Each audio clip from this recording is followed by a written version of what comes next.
Hello, and welcome to The Art of Business Planning. I'm Tim Tyler from Strategic Learning Partners, a licensed real estate agent here in New Jersey, and a certified professional in learning performance. Today, we're going to talk about business planning and how it can help to make your business thrive, and also how business planning can affect your chances of success, actually succeeding and staying in the business. But first, I'd like to talk a little bit about my own journey with business planning. I started my career back in the 1980s with a big 8 accounting firm, back when there were 8 big accounting firms. And there I learned a lot about, I was working in auditing, and I learned a lot about how businesses work and how important planning is to making sure that a business actually achieves what it sets out to do. I went on from there to a career in computer programming and eventually into training and development, the field that I am in now. However, about 6 years ago, I moved into a real estate brand doing training and development. And I totally fell in love with the real estate industry. So, about a year ago, when I learned that my position was being eliminated, I decided that I wanted to go out and get my real estate license to sell and also to form my own learning and development business within the industry. So, back around November, December of last year, I sat down and I wrote out a business plan for all this to happen in 2017. Then in February, I set up my business just as my plan indicated. At the end of March, my corporate position was eliminated, and I went out and got my real estate license in April. All of this right according to my plan. As I went through the year, each month checking my plan, seeing how I was keeping up with my milestones. It came into around July or so, and I was having pretty much daily panic attacks because I didn't have any income coming in yet. But when I opened my plan and looked, I saw there that it wasn't in my plan yet to have income. So it was able to calm me down and keep me focused on getting the activities done that would eventually lead to my business succeeding. August came, and all of a sudden things started to get busy. I started to actually get some business, had some income coming in, and I didn't get around to checking on my business plan. August came and went. September came and went. October came and went. November, I finally pull out my business plan, and lo and behold, I had missed some key milestones. Now, the moral of this story is that the best business plan in the world isn't going to help you any if it sits in the back of your desk drawer and you're not looking at it. If you're not getting with your plan every month or so to see that to keep track of where you should be and what you're doing, you're going to fall behind. At the end of this program, we're going to talk about how we're going to help you to keep up with those business goals throughout 2018, so you don't do what I did in 2017 and fall behind on your plan. So, why do you need a business plan? Well, I can think of 3 very good reasons. The first one is it increases your chances of success. Between 75 and 90%, depending on who you talk to, of real estate agents eventually fail and leave the business, usually within their first 5 years. A recent study that I've seen shows that businesses with a written business plan had a 16% higher chance of achieving viability than those without. Now, 16% may not be a lot, but when your chances of failing are up to 90%, wouldn't you prefer to take any opportunity you had to increase those chances? A business plan can do that for you. But that's not the only reason. Remember when we go back to my story about my own business plan this year, your business plan can help you to define what success means. Going back to my business plan in July and seeing that, you know what, success didn't quite yet mean having income at that point in time helped me to calm down, take a deep breath, and keep on with the very activities that eventually did lead to income in this year. So yes, definition of success is an important benefit of having a business plan. And finally, there's a lot of back and forth about whether, a business plan leads to success or whether successful business people just happen to do business plans. Well, first off, if that's what successful business people are doing, that's probably what you want to be doing too.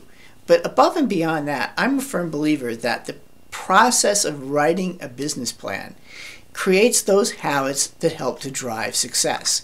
That reflection about where your business is and where you want it to be and how you're going to get it there. That's an important set of skills that drives success. So those are 3 good reasons why you need a business plan. All right then, if we know why we need a business plan, why the art of business planning? Well, have a look at this picture of a house here. Now, if you were 6 years old, you'd probably be pretty proud of that picture. After all, you've got a door and windows and walls and a roof. But you're a professional business person, and is this the kind of image you would want to put out to the world? Or would you rather your business look like this masterpiece by Winslow Homer of a Bermuda cottage?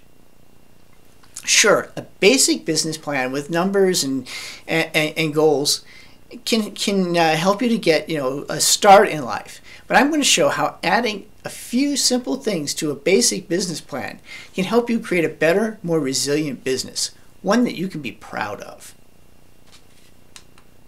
Now that said, even our masterpiece Bermuda cottage had door and windows and walls. We're going to start with the basics of a business plan here. Think about the things that you would want to put on a business plan when you sat down to figure out what you're going to do in 2018. Have you done a business plan before? What did you include in it then? Well, here we go. Well, here are the 3 things I think that are the key components of any basic plan. Goals, of course. You want to know what it is you're trying to achieve. Action steps. These are the steps you're going to use to get to those goals. And finally, timelines. When are you going to take those action steps? When are you going to achieve those goals? Those are the 3 things that really make up a basic business plan. Now, we're going to take a look at each one of those in a little bit more detail now. We'll start with goals. Here are some pretty basic goals that a business plan should include. How much do you want to earn? Everybody knows that's the prime goal that any business plan has. What's the final number that you want to get to? What would you like to add to your business? What aren't you doing today that you would like to start doing? What would you like to keep to be adding to your business? What would you like to stop doing? I'm a big believer that what you say no to in business is as important, if not more important, than what you say yes to. After all, if you say yes to everything, ultimately you end up saying no to everything because you can't get it all done. Where would you like to go? This leads to your long-term goals. Your business plan should have both short, medium, and long-term goals. Those short-term goals, what are you going to do in the next month? What are you going to do in the next couple of weeks? Your medium-term goals, what are you doing this year? And then your long-term goals, those goals that go out 2, 3, 5 years. Simply executing on your goals one by one, month by month, year by year can lead to a business that's stagnant and directionless. Long-term goals are what you use to move your business forward into the future. Finally, what do you need to learn? What needs to go in here to get you to where you want to be this year? These are some of the things that you should make sure that you include in your plan. Think about your goals. What is it that you want to do? Where do you want to go? Write them down on paper, maybe right now. Just stop this video and write them down on paper now. What I'm going to have you do later is to put those goals out there into the world. And one of the ways you can do that is to join our Masterpiece Facebook group, which you'll see how to do at the end of this video. Putting those goals out there into the world can help you to commit to those goals. And if you put them out there where other people can see them, you can ask them to help hold you accountable to those goals. That's an important part of this whole process. So, let's see here. So we talked about goals. What about action steps? Let's go with your basic and most important goal. How much you want to make. How are you going to get there? How many sides does that take? How many listings? How many buyer clients does that mean? Do you know how many appointments it's going to take to get there? How many calls, visits, emails? How many open houses do you need to hold? Do you really know what it takes to get to your number? Well, you have to know your numbers. Do you know how many calls it takes for you to get an appointment? Do you know how many emails? Do you know how many of your emails are being opened? Do you know who's opening them? Are you tracking any of this? Only when you know how many calls it takes to get an appointment, how many appointments it takes to get a listing, and what percentage of your listings and your buyer clients actually close, can you figure out what you need to do in order to make your goal for the year. Are open houses a good source of leads? That all depends. Do you track where the sources of your closed transactions come from? For me, I found that open houses were one of the biggest sources of my business. So guess what I started doing? I started volunteering for every open house I could get in order to put myself in front of as many of the clients I seemed to be effective at converting as I could. When it comes down to it, business planning is about recognizing your most effective opportunities and maximizing those opportunities. If you're not tracking where your business is coming from, how will you know which opportunities you need to pursue? Now, your numbers can be overwhelming if you don't break them down into digestible chunks. Let's take a look, for instance, at the example we've been talking about here. How do you get to your overall number, your income number? Let's say, for example, that you've decided you want to earn $100,000 this year. And in your market, that equates to about 20 sides. You generally take home about $5,000 per side. All right. Now, how do you want to break that out? Are you more of a listings agent? Are you more of a buyer's agent? We'll take, for our example, we'll split it right down the middle. 50% listings, 50% buyers. Let's have a look at the listing side of this. Let's say that you determine that you basically get about 50% of the listing appointments that you go on. So you need about 2 appointments per listing. Now, let's say you've dug in even deeper and you determine that you basically get an appointment for every 25 calls or emails that you do. All right, now you know that you need around 500 calls or emails to generate your 10 listing sales. That's 10 calls or emails per week to schedule just for listings. Now you know what you need to do. Now you can pull out your calendar. You can say, all right, I spend 15 minutes per call. You can sit there, 5 calls, 5 emails, and put that down on your schedule. Do 2 of them on Monday, 2 of them on Tuesday, 2 of them on Wednesday, 2 of them on Thursday, 2 of them on Friday. There you have your 10 calls for your listing sides. Now go back and do the same thing on your buyer's side. Got to figure out how many calls, emails, whatever it takes to get that buyer client, how many showings you need, all those sorts of things to determine what you need to do to get your 10 buyer sides as well. So take a minute, maybe even stop the video here and think, what are your goals? I'll throw out here something that's one of my goals just to kind of give you an example of the kind of things you can do. Not just your monetary goals, but all of your goals. For me, one of my goals for 2018 is to get the ABR designation. I see that as a way to market myself better and to up my game. So that's one of the things that I'm putting out there. I want you to be putting out there into the universe what some of your goals are. Find some people to help hold you accountable to those goals moving forward.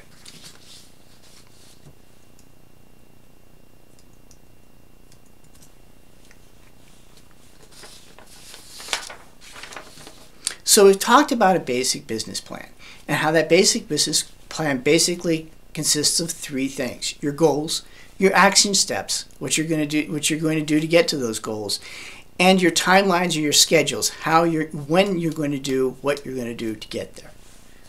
Now, it's time for us to move on because, as we said, basic business plan is nice for just getting by, but if you want your business to succeed, if you want your business to thrive, not just survive, that's where the art comes in.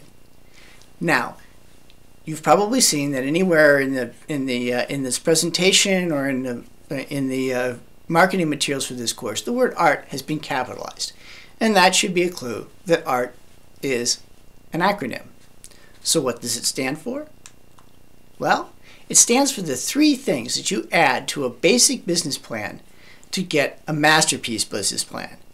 And those 3 things are planning to cultivate an attitude of success, identifying the resources that will help you to succeed, and selecting the right tools to get the job done. Well, each of these is critical to your success, and as such, they belong in your business plan. Well, each of these is critical. The one that will have the greatest impact on your chances of success is your attitude. That's why it's the very first item on our list. Next up are the resources. Here, think people, organizations, services that help you to provide exceptional service to your clients and help you to focus yourself on your business. They all are going to help you to be your best self. They are going to connect you to your success. And finally, any skilled craftsman knows that the results, that the work is easier and the results are better and more predictable when you use the right tools. So selecting the right tools is the final piece in our masterpiece business plan. So we'll start with attitude.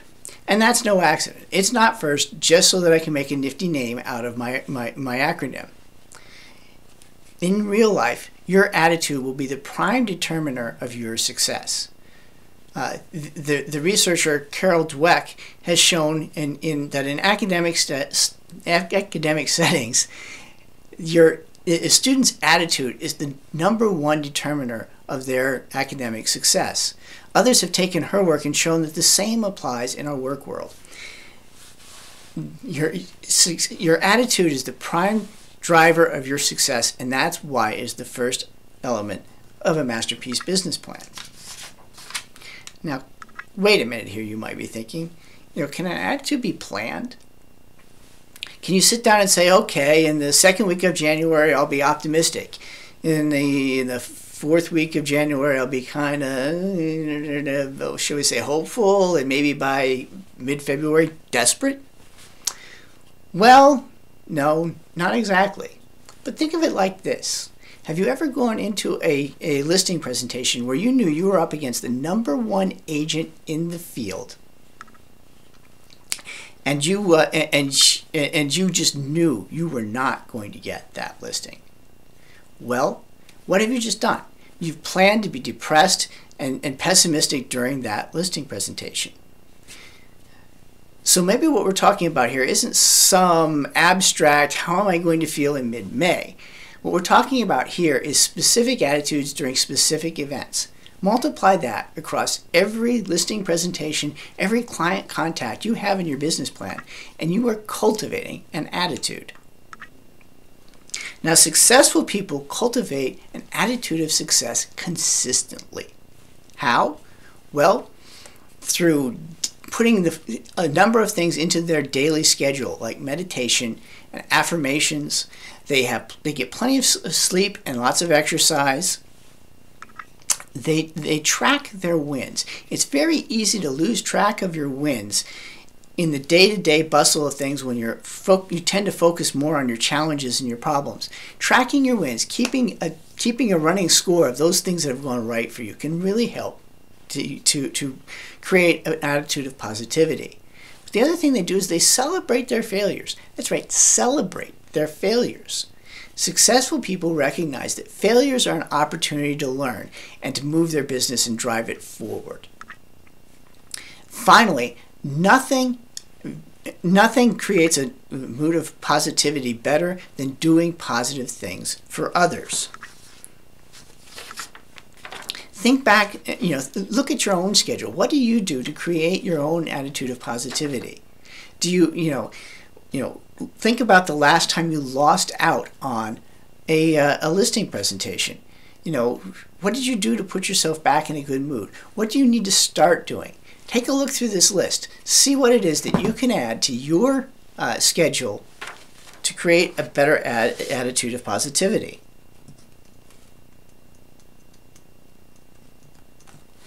Remember, the key to positivity is connecting with the meaning in what we do.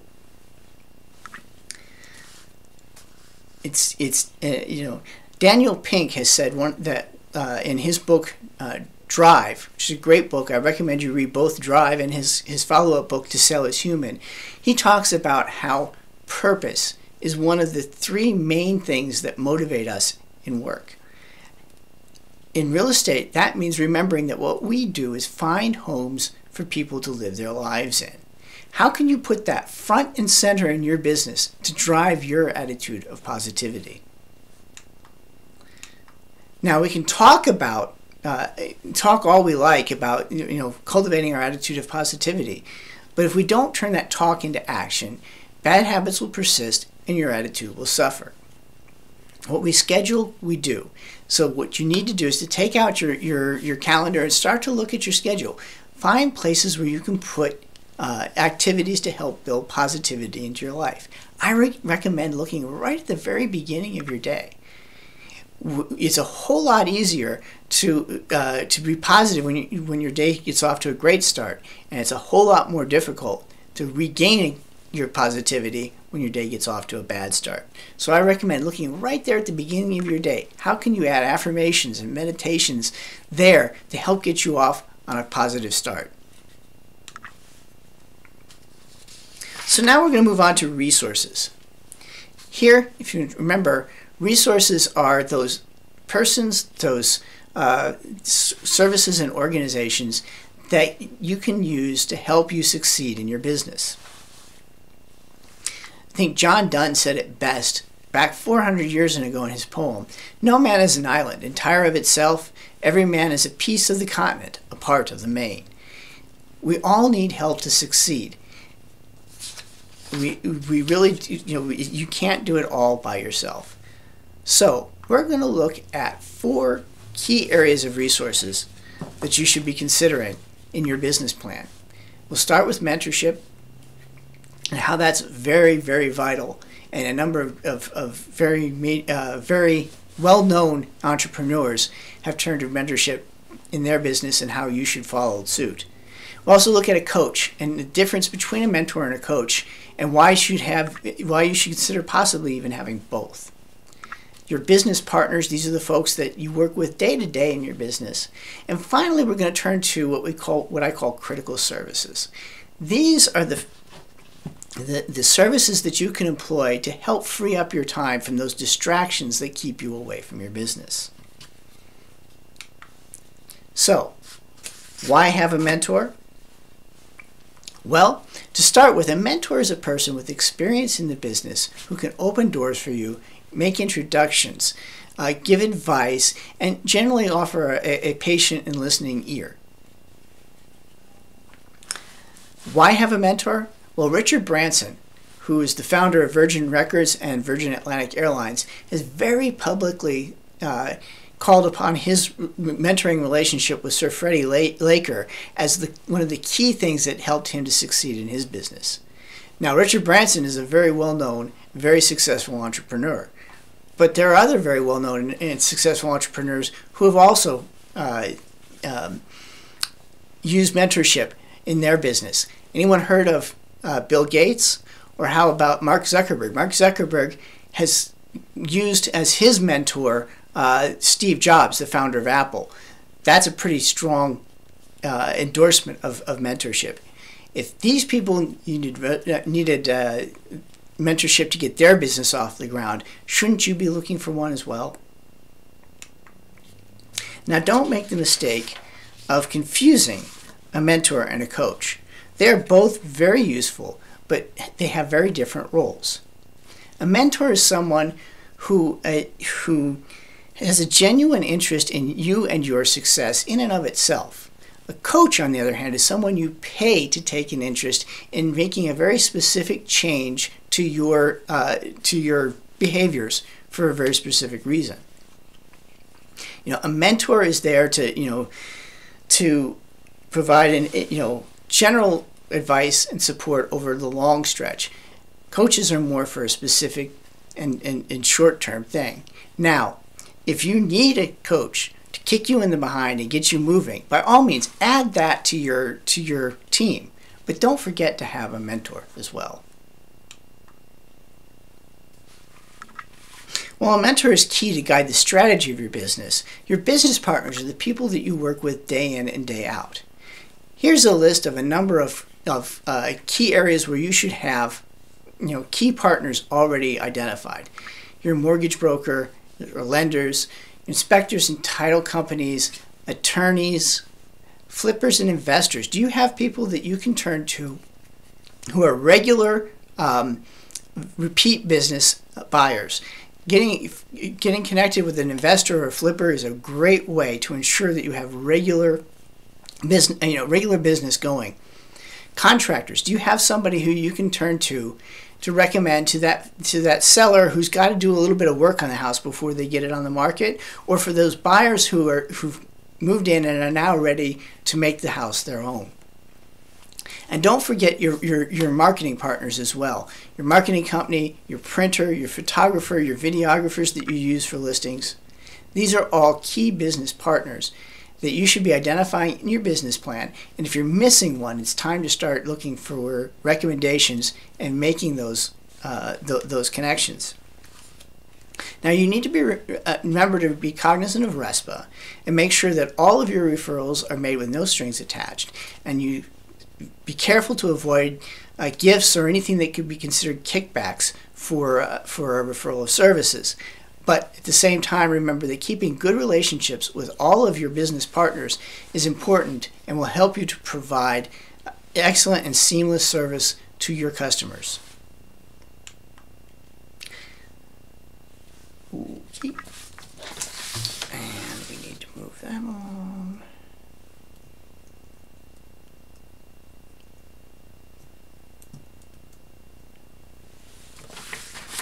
Finally, in the topic of resources, we're going to talk about your critical services. Do you struggle to find time for your business? What keeps you from working? Do you spend a lot of time doing your yard work? Do you lose an afternoon or two every month for doing repair work on the car? What about taxes? Do you spend a day and a half or 2 days working on your taxes in April, right in the middle of busy season for real estate? Think of the business you could be making during that time. Would it cover the cost of of outsourcing that service? If you find yourself constantly being pulled away from your business, I recommend that you take a look at the things that are the services that you could outsource in order to free up your time and focus your time and attention on your business.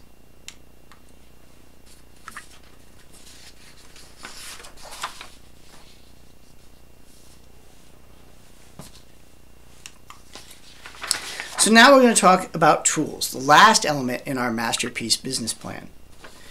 Attitude was the first element. It was inward looking. After all, your success begins with you. Then we turned to your resources, those people and organizations that can help you to succeed. The last thing we turned to, it's important to note, is that we turned to technology. This is a people business. This is about helping people find homes. It's a people first, numbers and systems last. That said, if your tools aren't helping you, it's time to find new ones. Your tools should work for you and to make you more productive. If they aren't, it's time to find new ones. Look at the various tools and systems that you use in your business and consider, do you know what you're paying for them? Are they returning value for that investment? If not, what are the alternatives? Are there better tools available? Or are there lower cost alternatives? Don't forget, there's a cost associated with changing tools. You have to spend the time and the effort to move your data from one system to another. You have to spend time to learn the new system. Consider the possibility that it might be better for you to learn better how to use the tools you already have. But if not, if a new tool really is called for, put together a plan and a timeline and get it done. Don't let an ineffective tool cost you business. So, what are your key tools? Here are a list of several of the main tools or categories of tools that a real estate agent uses. Do you have a tool or a system for each category? Your CRM, your client relationship management system, is the most important tool to make sure that you get right. After all, it houses your most important business asset, your database.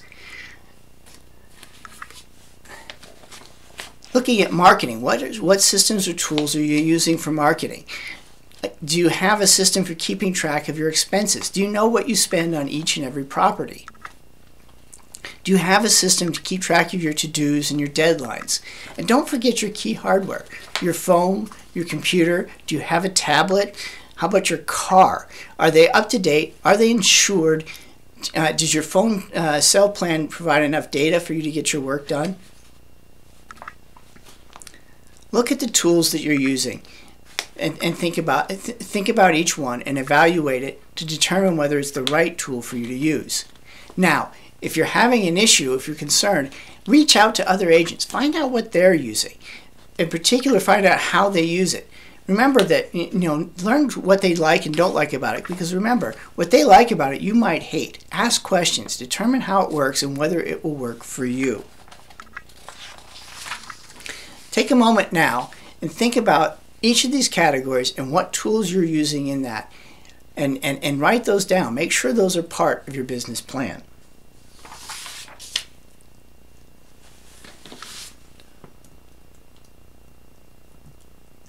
So, who remembers what this is?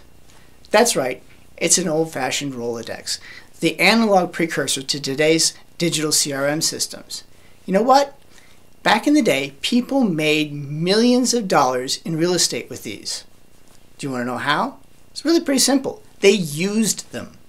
Now, there are dozens, maybe hundreds of CRM systems out there. Some of them are real estate specific, like Market Leader and Top Producer.